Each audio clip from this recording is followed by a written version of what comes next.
وقالوا قلوبنا غلف بل لعنهم الله بكفرهم فقليلا ما يؤمنون۔ ترجمہ: اور یہودیوں نے کہا ہمارے دلوں پر پردے پڑے ہوئے ہیں، بلکہ اللہ نے ان کے کفر کی وجہ سے ان پر لعنت کر دی ہے، تو ان میں سے تھوڑے لوگ ہی ایمان لاتے ہیں۔ قلوبنا غلف، ہمارے دلوں پر پردے ہیں۔ یہودیوں نے مذاق اڑانے کے طور پر کہا تھا کہ ہمارے دلوں پر پردے پڑے ہوئے ہیں۔ ان کی مراد یہ تھی کہ حضور اقدس صلی اللہ تعالی علیہ وآلہ وسلم کی ہدایت ان کے دلوں تک نہیں پہنچتی۔ اللہ تعالیٰ نے اس کا رد فرمایا کہ یہ جھوٹے ہیں۔ اللہ تعالیٰ نے دلوں کو فطرت پر پیدا فرمایا اور ان میں حق قبول کرنے کی صلاحیت رکھی ہے۔ یہودیوں کا ایمان نہ لانا ان کے کفر کی شامت ہے کہ انہوں نے سید المرسلین صلی اللہ تعالی علیہ وآلہ وسلم کی نبوت پہچان لینے کے بعد انکار کیا، تو اللہ تعالیٰ نے ان پر لعنت فرمائی۔ اس کا یہ اثر ہے کہ وہ قبول حق کی نعمت سے محروم ہو گئے۔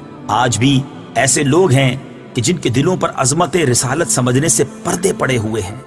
وَلَمَّا جَاءَهُمْ كِتَابٌ مِّنْ عِندِ اللَّهِ مُصَدِّقٌ لِّمَا مَعَهُمْ وَكَانُوا مِن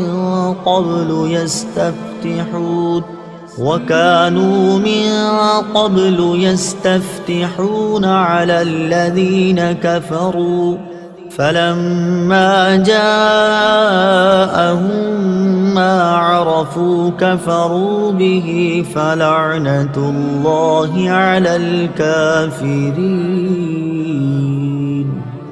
ترجمہ: اور جب ان کے پاس اللہ کی وہ کتاب آئی جو ان کے پاس موجود کتاب کی تصدیق کرنے والی ہے، اور اس سے پہلے یہ اسی نبی کے وسیلے سے کافروں کے خلاف فتح مانگتے تھے، تو جب ان کے پاس وہ جانا پہچانا نبی تشریف لے آیا تو اس کے منکر ہو گئے، تو اللہ کی لعنت ہو انکار کرنے والوں پر۔ مصدقن، تصدیق کرنے والی، تفسیر صراط الجنان میں ہے۔ قرآن پاک گزشتہ کتابوں کی تصدیق کرنے والی کتاب ہے کہ وہ کتابیں اللہ تعالیٰ کی طرف سے ہیں۔ نیز ان کتابوں نے قرآن کے نازل ہونے کی خبر دی تھی، قرآن کے آنے سے وہ خبریں سچی ہو گئیں۔ ما عرفو، جانا پہچانا نبی، تفسیر صراط الجنان میں ہے۔ شان نزول: امام الانبیاء صلی اللہ تعالی علیہ وآلہ وسلم کی تشریف آوری اور قرآن کریم کے نزول سے پہلے یہودی اپنی حاجات کے لیے حضور پرنور صلی اللہ تعالی علیہ وآلہ وسلم کے نام پاک کے وسیلے سے دعا کرتے اور کامیاب ہوتے تھے، اور اس طرح دعا کیا کرتے تھے: اللہم افتح علینا وانصرنا بالنبی الامی، یا رب ہمیں نبی امی کے صدقے میں فتح و نصرت عطا فرما۔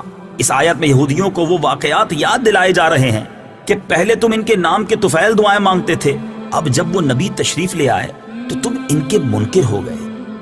مخلوق کی حاجت روائی کا وسیلہ: اس سے معلوم ہوا کہ دنیا میں تشریف آوری سے پہلے ہی حضور پرنور صلی اللہ تعالی علیہ وآلہ وسلم کے توسل سے دعائیں مانگی جاتی تھی، اور حضور اقدس صلی اللہ تعالی علیہ وآلہ وسلم کے وسیلے سے پہلے ہی مخلوق کی حاجت روائی ہوتی تھی۔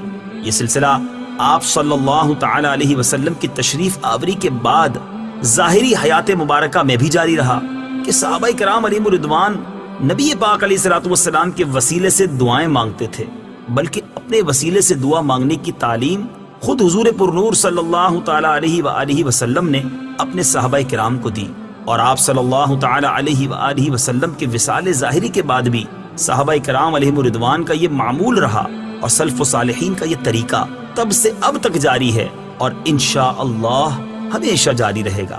اعلیٰ حضرت رحمت اللہ تعالی علیہ فرماتے ہیں: وہ جہنم میں گیا جو ان سے مستغنی ہوا، وہ جہنم میں گیا جو ان سے مستغنی ہوا، ہے خلیل اللہ کو حاجت رسول اللہ کی۔ الحمدللہ عز و جل۔ آج کے ویڈیو میں بس اتنا ہی۔ اللہ تعالیٰ سے دعا ہے کہ جو کچھ بھی سنا اسے یاد رکھنے، اس پر عمل کرنے اور اسے دوسروں تک پہنچانے کی سعادت نصیب کرے۔ آمین بجائے نبی آمین صلی اللہ علیہ وسلم۔ دعا میں یاد